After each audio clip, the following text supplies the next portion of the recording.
It's a skydiver's worst fear. Her reserve parachute failed. And I was just certain I was going to die. A hike on the Hawaiian lava fields became a struggle to survive. They flat out told me, man, we're not going to find him. We don't ever find people here. This fisherman's boat capsized, and he was surrounded by sharks. I told the shark, if you bite me, bite my head. Just kill me if you're gonna bite me. A wrong turn left this snowboarder stranded on the mountain in temperatures below freezing. Was I capable of surviving? What would the conditions be? I could possibly die out here.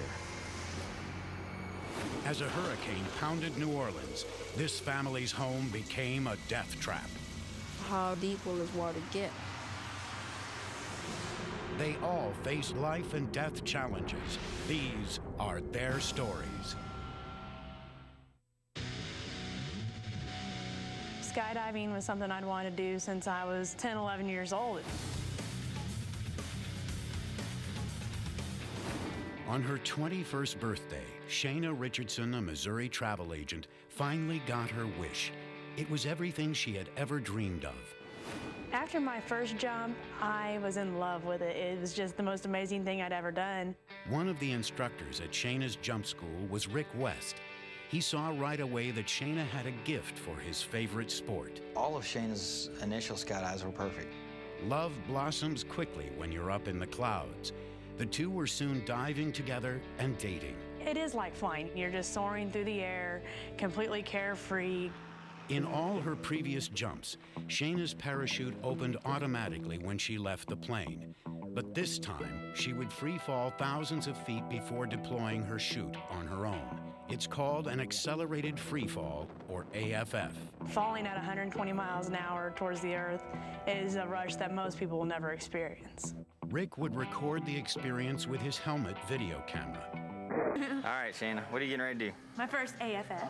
All righty then, good job. It was October 9th, 2005. A cool and sunny afternoon over the Arkansas countryside.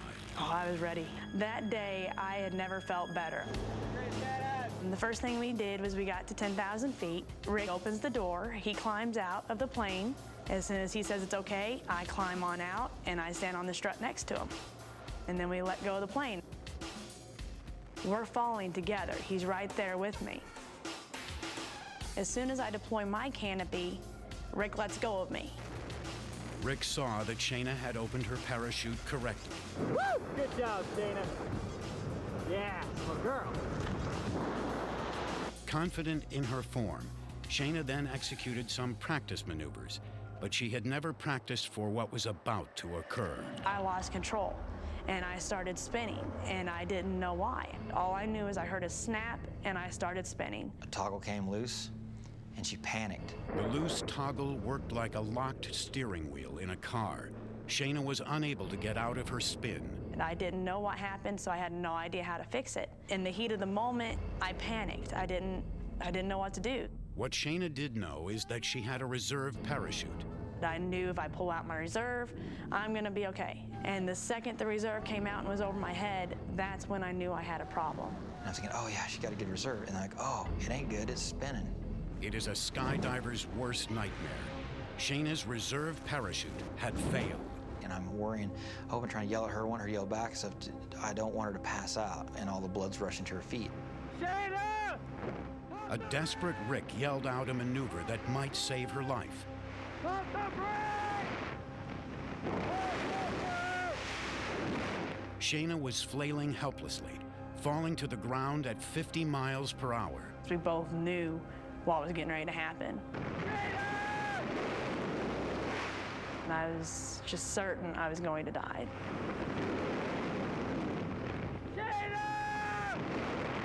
She hits the ground, and it popped like nothing I can describe. A loud explosive pop. Rick rushed to Shayna's side.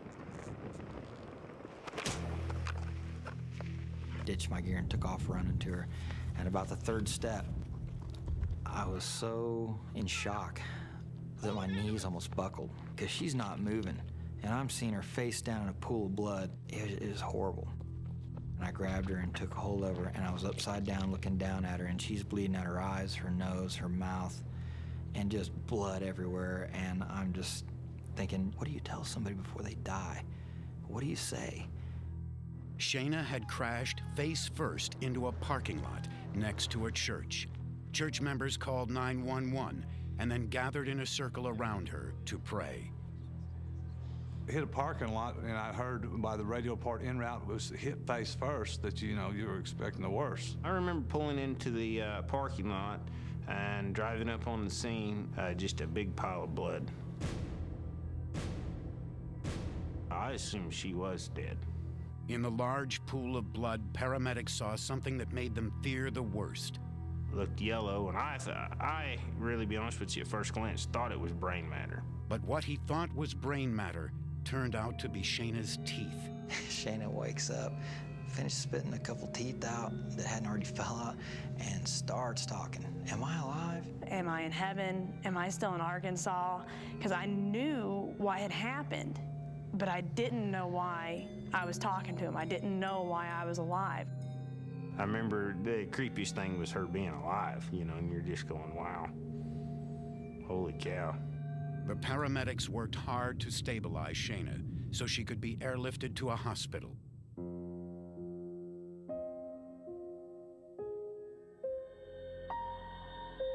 "3D medical imagery revealed the extent of the damage. Shayna had broken every single bone in her face. She had shattered her hip in 2 places and broken 1 leg. Miraculously, despite falling from 10,000 feet, she suffered no internal injuries.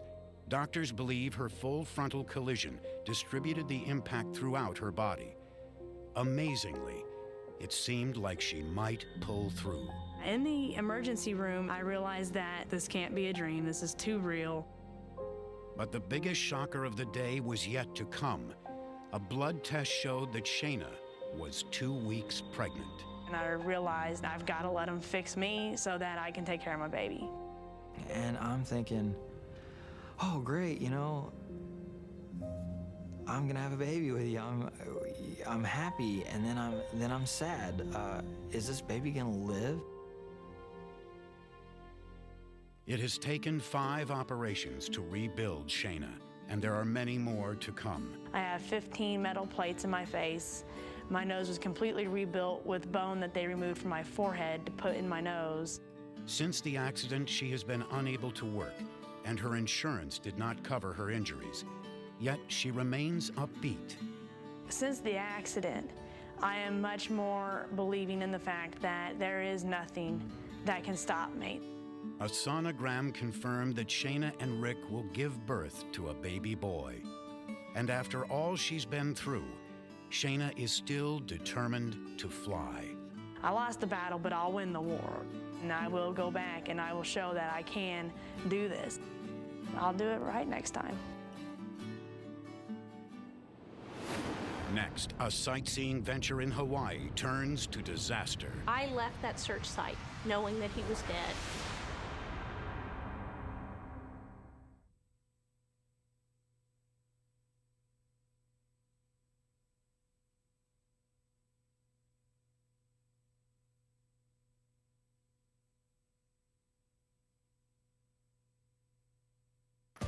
The Big Island of Hawaii is home to Kilauea, one of the most active volcanoes on Earth.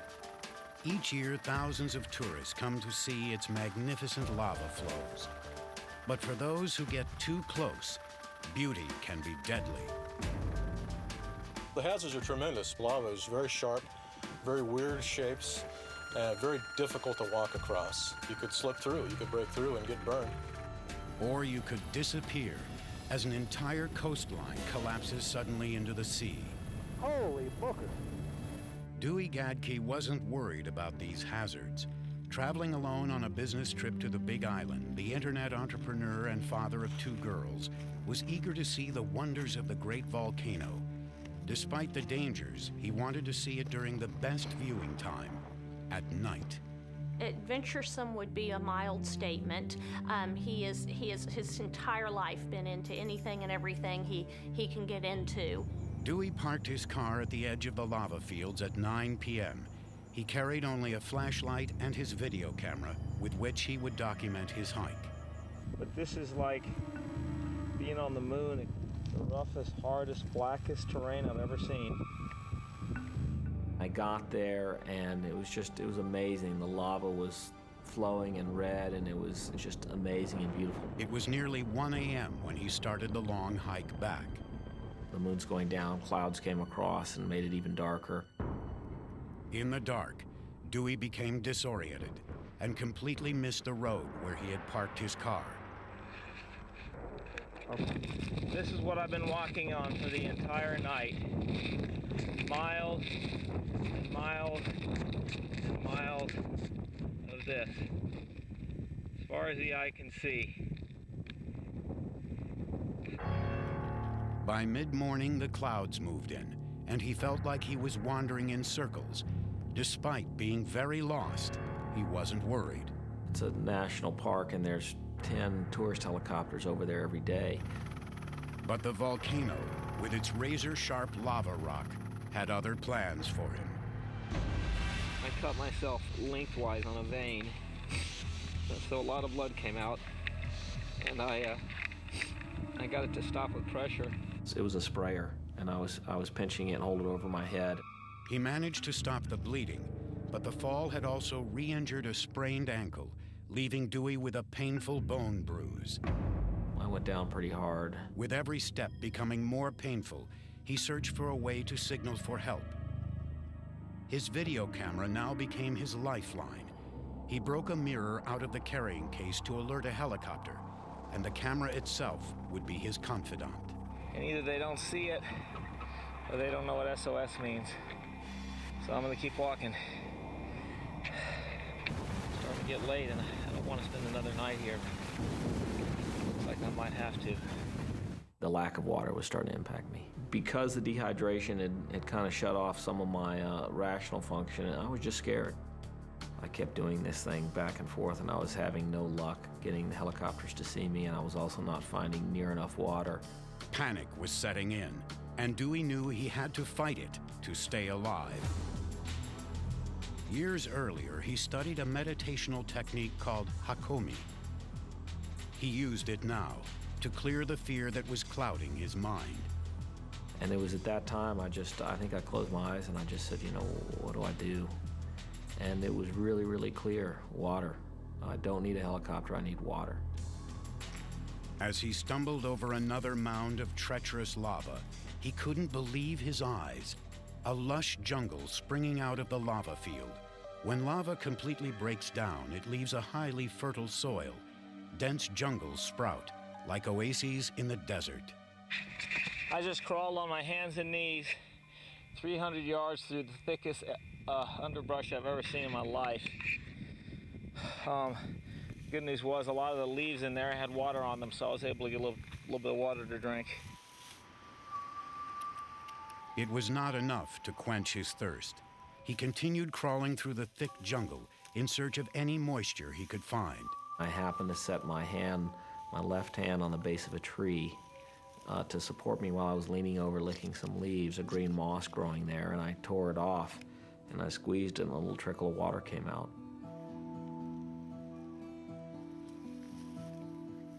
The jungle area also provided Dewey with a place to sleep. I found this crevice that goes down into kind of a cave. The wind was getting pretty strong, and I felt like I needed to get out of the wind. So I crawled down into this crevice, and I sat there all night. Dewey's hotel noticed he was gone. They alerted local authorities that Mr. Gadke had never returned to his hotel. Search and rescue teams combed the coastline, where injured tourists are most often found. Anybody see anything, just call each other on the radio or yell. They were very familiar with the hazards of Kilauea's lava fields. Rough terrain, hidden lava tubes, and poisonous gases. This was no place for a tourist at night. They found nothing and sent word to Dewey's family back in Texas. Mr. Gadke was missing. They flat out told me, ma'am, we're not gonna find him. We don't ever find people here. People get lost out here all the time. We never find them. We don't find any parts of their body. Tracy Smith, as headstrong as her brother, traveled to the Big Island to look for herself. I got out of my car, and it was the worst thing I have ever seen in my life. I don't even, it was so bad it's difficult to describe. You look out and it's nothing but black for as far as you can see. It was hell. The fact that my brother was out there somewhere, I left that search site knowing that he was dead. How in the world do you tell your parents that, you're not even coming home with a body? The thought of my mom and dad being without closure was just beyond any pain I could imagine.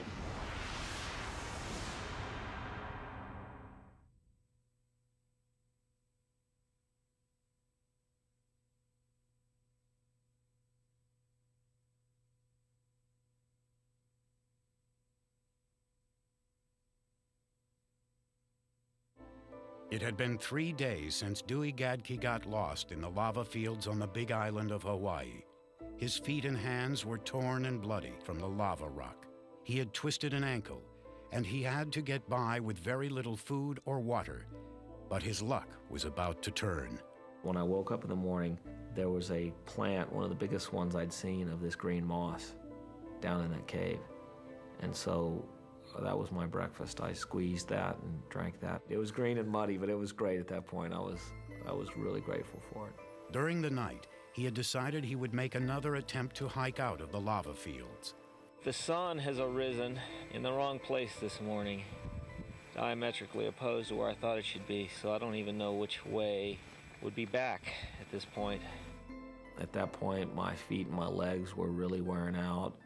I didn't feel like it was going to be safe for me to walk very far if it was the wrong direction. Instead, he would put his energy into finding more fresh water. I stuck reeds into the ground in like a cone shape, and then I slid the circles down into the cone so it made a funnel, and then I just lined it with leaves, and with the stems of the leaves hanging into the base of my flashlight, and caught rain that way. Then he began sampling bugs, berries, and leaves. He would keep a tiny amount in his mouth for a few minutes. If it caused numbness, stinging, or had an acidy taste, he figured it could be poisonous. Next, he built a shelter using sticks, tree bark, and leaves to protect him from the cold wind and rain. Despite his ingenuity, the night gave Dewey a cold slap of reality. All night, I suffered with shivers. I have a fever, and I believe that one of my cuts is infected, and I don't have anything to wash it out with. I've got this infection. I'm in the tropics. It's spreading quickly. I'm going to have gangrene. I'm scared. Increasingly worried about his survival, he apologized on camera to his daughters.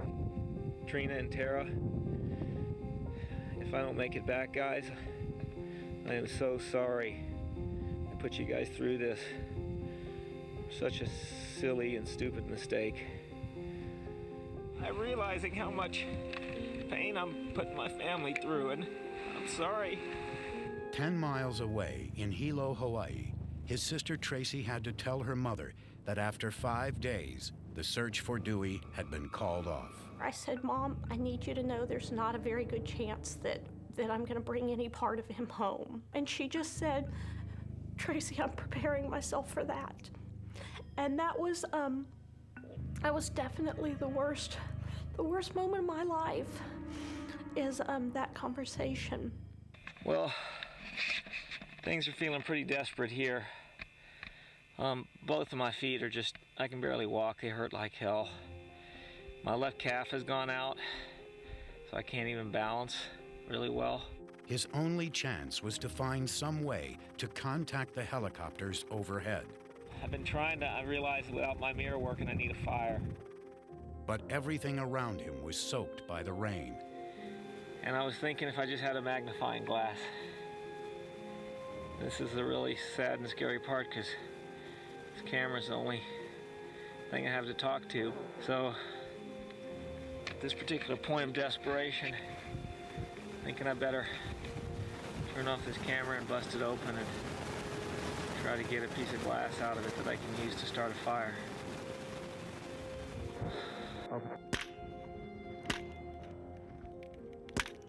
It was very strangely emotional to make the decision and then actually smash my camera. I'd had that camera a long time, and it had been some strange type of solace to me talking to it each day. As he was shattering what felt like his last connection to the outside world, Dewey heard the familiar sound of helicopter blades. Diane Kim, her husband John Frank, and their 2 teenage kids were enjoying a late afternoon helicopter tour. There's kind of barren lava field in a sort of jungle-ish area, and I just saw this little flash. But, I was just curious as, like, what would be down there that'd be reflective. Peter asked pilot Cliff Muzio, who circled the helicopter, to get a better look. It would have been ever so easy for him to say, it's nothing, we're going to refuel. And he didn't do that. He turned around, took Peter seriously. As the helicopter descended, the family couldn't believe what they saw next. They captured it on their own video camera.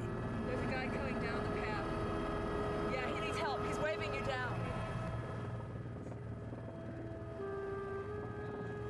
After 5 days of trying dozens of times, Dewey's mirror finally worked.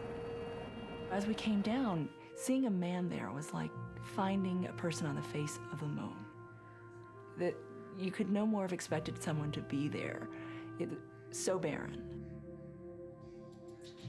To avoid the risk of landing on the unstable lava with the entire family aboard, the pilot dropped them off at the nearby Hilo Airport and returned by himself. He found a spot, he set that copter down, he kept the engines revved to keep the weight off the rocks so he didn't collapse them, and he got me out of there. I answered the phone, and the man introduced himself, and the first thing out of his mouth after he made sure it was me was, "We found your brother." And I just slid off the bed onto the floor, and all I heard was, "I have a body to take home to my parents." And the man said, "He's alive." All I could say was, "Alive, alive, alive." Tracy raced to the hospital. And I walked in, and he was in the emergency room, and he was just Dewey. Big old smirk on his face, and a nurse was pulling pieces of lava out of the bottom of his feet, and he was screaming out, and I just looked at him and I said, "Do it harder," and he so deserves it. Dewey Gadke left Hawaii with deep gratitude for the boy who saved his life and renewed respect for the lava fields of Kilauea. Coming up, a giant wave wipes out his boat. The boat went down within minutes. And then the sharks moved in.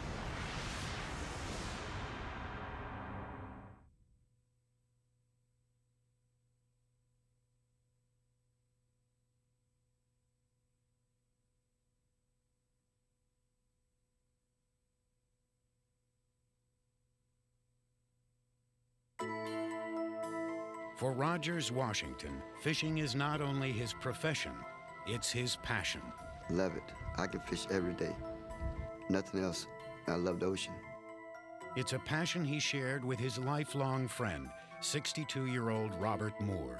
He was like a father figure to me. Ever since I was about 8 or 9 years old, we've been fishing together.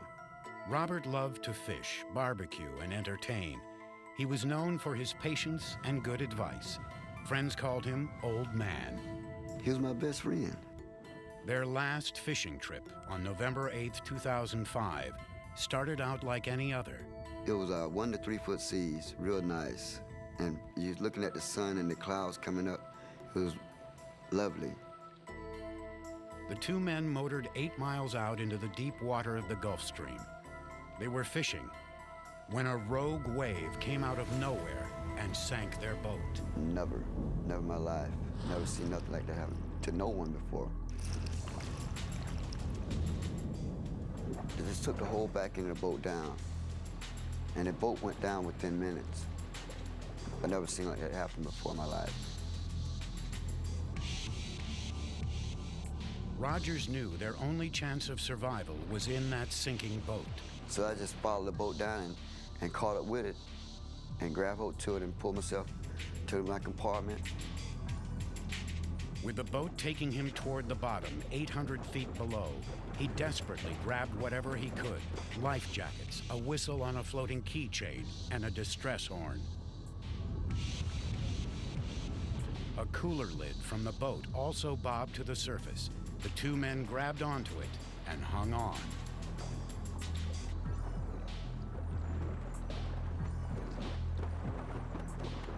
And then maybe about 15, 20 minutes, we seen the boat heading towards us like it was coming after us. Rescue, it seemed, would quickly be at hand, but it couldn't come soon enough. Then we looking around. I saw the shark first. About 8, 9 foot shark. I didn't say nothing to the old man. I didn't say nothing because I know he had a bad heart. Robert Moore had suffered 3 heart attacks in the past, and as the shark began to circle them, he had another one. And I said, oh my God, no, old man, not now. Not now. And I grabbed him and hold him up, kept his head up out the water, wiped his mouth and started doing CPR the best I can in the water. But it was hard, but I was trying to do my best to save him. Using the cooler lid as a raft to support his stricken friend, Roger swam toward the approaching boat and what he thought was certain rescue. Yeah, I was saved. I know I was saved. I had no doubt about it. But as the boat drew near, astonishingly, it accelerated and drove on by. Can't nobody tell me they didn't see me. I know they saw me, because I'm looking right at the guys waving. It was 2 guys, and these 2 guys, their country's gonna catch up with them. Angry and mystified at being abandoned, Rogers had no choice. He would have to try to swim with his friend the 8 miles into shore. He struggled in the water for 40 exhausting minutes. I talked to him all the while. I said, oh man, please wake up, please. Please, I'm tired, oh man, I can't swim with you no longer. Please wake up. They were making no forward progress, and by now, Robert was no longer breathing. I said, well, old man, I'm gonna have to let you go. I'll get somebody to come out and get you. I let him go. That was hard the decision I had to make in life, man. Let my best friend go. I know he was dead, though. To let him go like that, man.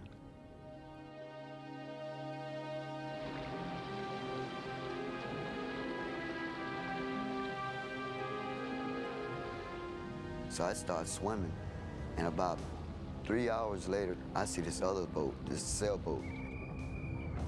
Then thinking again, I'm gonna get saved. They did the same thing. Well, I don't know what they were thinking, but this is what I believe happened. Because about 2 days before that, some dead bodies washed up on Pompano Beach. So they probably thought I was a refugee or something. After hours in the water, he began to fear that he'd be the next body washing up on the beach. Then I see this other shark. This other shark was right underneath me. Bigger than the first one we saw. Just looking at me. Just cruising, looking at me. This shark circled him ominously for what felt like an eternity. I told the shark, if you bite me, bite my head, not my legs and feet. Just bite my head. Just kill me if you're gonna bite me. Don't just play with me, because he's real big. The shark swam off, but the seasoned fisherman knew it would be back. At that moment, businessman David Penske and his friend Richard Holden were cruising offshore. And I saw an arm coming out of the wave, out from between the waves. David at that point said, I think there's a man out there. I think I saw a man. I started holding the cooler lid up, blowing my whistle. And yelling frantically, I'm an American, which totally mystified us at the time. I said, I got a family. I'm a U.S. citizen, I got a family, please help me. Richard Holden didn't need any persuading. He was determined to save Rogers and threw him the lifeline. In a lucky shot, I landed it right on his shoulder. I told him how to wrap his wrist around it, and then began gently pulling him into the back of the boat. It was only then that Washington knew he would be saved. I was relieved, man. I was relieved. I got chills all over me, man. Rogers Washington had been in the water for 6.5 hours. And he put his arms around us, and we hugged him, And we realized that it was as life-altering a situation for us as it was for him. He was treated at the hospital for exhaustion and dehydration. The body of his friend Robert Moore was found by fishermen 2 days later. Rogers lost his best friend, his boat, and his livelihood. He still goes out fishing with other boat captains, but now he is wary of the sea. I love the ocean. I love it. Now it kind of scares me. What appalls me is that there are other people out there who willingly pass by someone in dire need of help. Despite his dreadful experience that day, Rogers' faith in humanity was restored by the 2 men who came to his rescue. They are angels. Believe it, they are angels, man. God sent those guys to help me.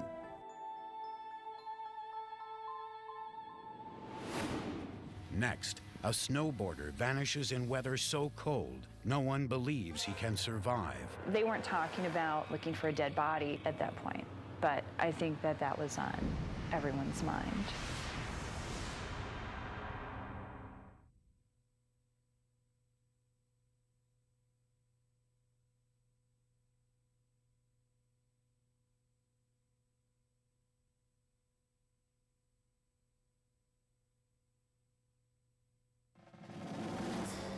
I was all right with death. I was all right with dying. And you never know that until you're looking at it in the face. While snowboarding at a Colorado ski resort, 31-year-old John Ryan took a disastrous turn. One that would test his limits and make him question his ability to survive. John is a very adventurous person. Occasionally, he'll stay away half a day or so if he's really enjoying himself and doesn't want to come back to the civilized world. We're pretty loose in our keeping track of each other. They aren't that way anymore. Not since November 25, 2005, when John told Karen he was going snowboarding for the day in Keystone, Colorado. If it's a great powder day, it's sheer excitement. When I'm out there by myself, just screaming with excitement of, what a great run it is. I saw some great trails into the trees and just kind of dove in there head first. As I headed into the woods, it started getting tighter and tighter in there, so much so that I'd actually had to take off my snowboard. Now I'm at the bottom of this area and I'm looking around and, there's nothing familiar to me. John was in an out-of-bounds part of the mountain, one that would not be checked by the ski patrol. I was at waist-deep snow when I started trying to hike back up. There were some times where I was in such deep snow that I'd actually thought it was going to go over my head. I took the snowboard and used it to make shelves in the snow. By 8:30 or 9 o'clock in the evening is when I finally just couldn't do anymore. I just sat down, stuck my snowboard in the ground there, and dealt with some of the frustration of now having to be out here for a night.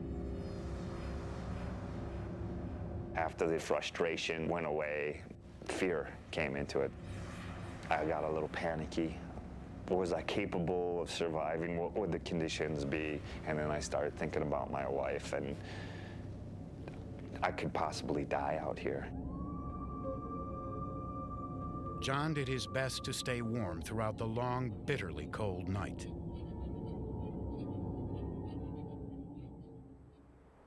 By daybreak, exhausted and lost, he decided the only way to survive was to stay put, making it easier for rescuers to find him. But to make it through another night, he would need shelter. I pounded down the snow in the area that I was at and tried to flatten out as much as I could, and then got some pine boughs from all the trees around me and made a thick bed. I just buried myself in these pine boughs. He'd been gone for 2 days and had failed to show up for his shift as restaurant manager. I really began to worry about what was going on when he didn't come into work. I went home and began calling the authorities. My biggest fear was that he was unconscious, that he ran into a tree and was unable to do anything. An official missing persons report was filed for John Ryan. The next morning, the search began. They weren't talking about looking for a dead body at that point, but I think that that was on everyone's mind. I heard snowmobiles out there, you know, but nothing came close to me. I was in bad shape with my feet. I had a ton of water in my boots, and I wiggled them around as much as I could to keep the water from freezing in there, but I knew if I took them out, the boots would freeze, my socks would freeze. John was now facing his third night out on the mountain. Despite all his efforts to survive, he was losing hope. I'm sure not many people think that, you know, I'm still alive. At this point, there's most likely no hope anyway. By Saturday morning, John had been in freezing temperatures for 4 days without any food or water. A large search party scoured the mountain. I was in my pine hut, exhausted, wondering now how much longer I'm going to be able to keep on going. And I hear some people. I just screamed out to the top of my lungs, "Help!" I saw John Ryan popping his head out of kind of a structure he had made. We both locked eyes and didn't know what to say to each other, and so we were kind of speechless. It felt like a minute, but it was probably only about 10 seconds. Huge relief comes over me, you know. I'm like, oh God, yes, I'm getting out of here. The rescuers took a frostbitten and dehydrated John Ryan to the medical center at Keystone by snowmobile. Once I was delivered to the base of Keystone, I hugged the rescuers that were right there, you know, thanked them for saving me. Being able to tell my wife that I loved her one more time was exactly what I was hoping and praying for, and that's exactly what happened. So I'm a very lucky guy. Doctors at first thought they would have to amputate 7 toes, but in the end, he lost only 1. I'm one toe lighter. Despite his ordeal, John has no hesitation about returning to the slopes. I'll definitely be out there again. You know, I'd have my seasons pass and, you know, enjoy what I love to do.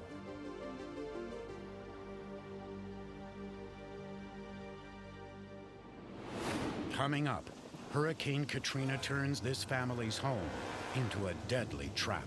I was telling my mom that we're gonna die, we're not gonna get out of this.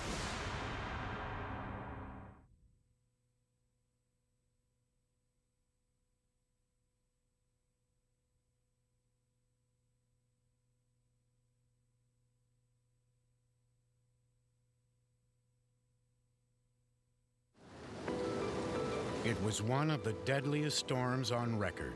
When Hurricane Katrina assaulted the Gulf Coast, more than 1,000 Americans died, and thousands of others had to fight to survive. 12-year-old Donald Expose, an aspiring young artist, was one of them. I had the feeling that the house was gonna be damaged, but not that our lives was gonna be endangered. These are Donald's drawings of the life and death struggle he faced during the storm.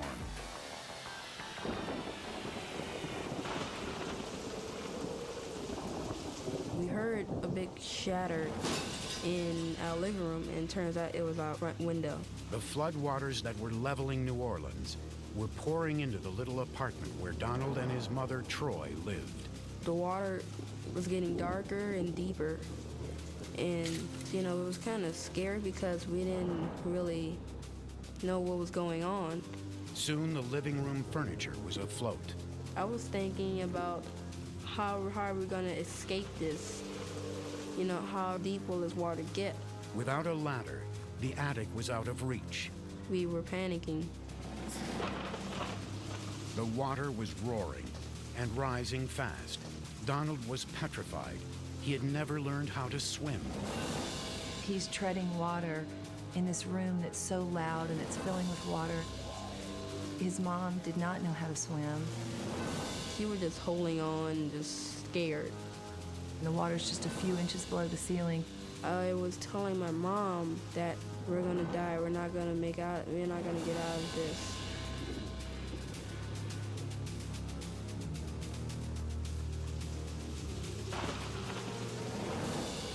Exhausted, Donald's mother couldn't hang on anymore. He watched in horror as his mother sank into the water. He couldn't imagine a life without her, and the little boy found himself wishing for death. He stopped treading water. He wanted it to happen fast, and so he didn't take a breath of air before he went underwater. I went at the bottom of the water, down to the floor, and I didn't hold my breath when I went down. For a moment, he saw himself in heaven, floating on white clouds. But then the young artist was able to close his eyes and visualize a way out. Right then, he sees this, remembers this broken window. That was the only window that was broken by the wind before, when that night. Before this, he had always thought he didn't have the ability to swim. But in his flooded apartment, Donald swam, searching for the window. And I got out. I was swimming towards the roof because I was fighting against the current. Because the current was really strong. Last thing I know, I just got swept away by the current. Donald was able to grab a tree and scramble onto a roof. And I just sat on the roof for like hours in the storm. I figured, okay, this is it. I mean, it can't get no worse than this, right? When the storm subsided, he found himself in a world transformed. I was on a little island, trapped. They didn't have anywhere else to go. Later that night, boats were coming. I saw the little flashlights reflection on the houses. Donald was rescued by a raft, carrying him to a nearby bridge along with other survivors. For the next 2 weeks, he fended for himself in the chaos that had become New Orleans. Eventually, he talked his way onto a bus headed for the Houston Astrodome, hungry, exhausted, and carrying inside a loss he could barely speak about. Sometimes I think that she's alive, that she really did make it out. Because see, I can't say anything until I find a body, proof. I mean, you can't just say that she's dead, because who knows that? It was at the Houston Astrodome that he was befriended by volunteer Ashley Bryan, who was moved by the story Donald told through his pictures. He said, Mother Nature's kind of strange. And I said, yeah, absolutely, Donald. And he said, no, I mean, sometimes she makes something so beautiful. It's just incredible. I don't know how to draw it or that color. She makes things so good. And then he took a few bites of food and he looked back up at me and he said, Mother Nature also has a real ugly side to her. His mom was doing good stuff with him. She's raised a survivor, I mean, at 12. Whatever she was doing it right. Donald was eventually reunited with an aunt who also lost her home in Hurricane Katrina. I'm getting a little piece of my family's back. The experience of Katrina haunts him like it has thousands of others. But in all the destruction, this 12-year-old sees the small blessings. I think God broke that window. I think he broke that window because it wasn't my time. Few of us ever stare death in the face and live to tell about it. But those who have been to the edge and survived are changed forever. Do I wish it hadn't happened? That's a very hard question to ask. It was incredibly hard on me and put my family and friends through hell. At the same time, it was an amazing experience. You can either, run from it and try to hide, or you can embrace it and make the most out of your life. It changed me a lot. I lost everything, but me and my family still bonded together. I think a lot of people have the perception there's something strong in somebody to be able to survive that long, or there's some kind of great inspiration that pulls them along. And it's the same thing that everybody has every day. Getting through life, wanting to experience more of it and wanting to sustain. After that, I think I can survive anything now.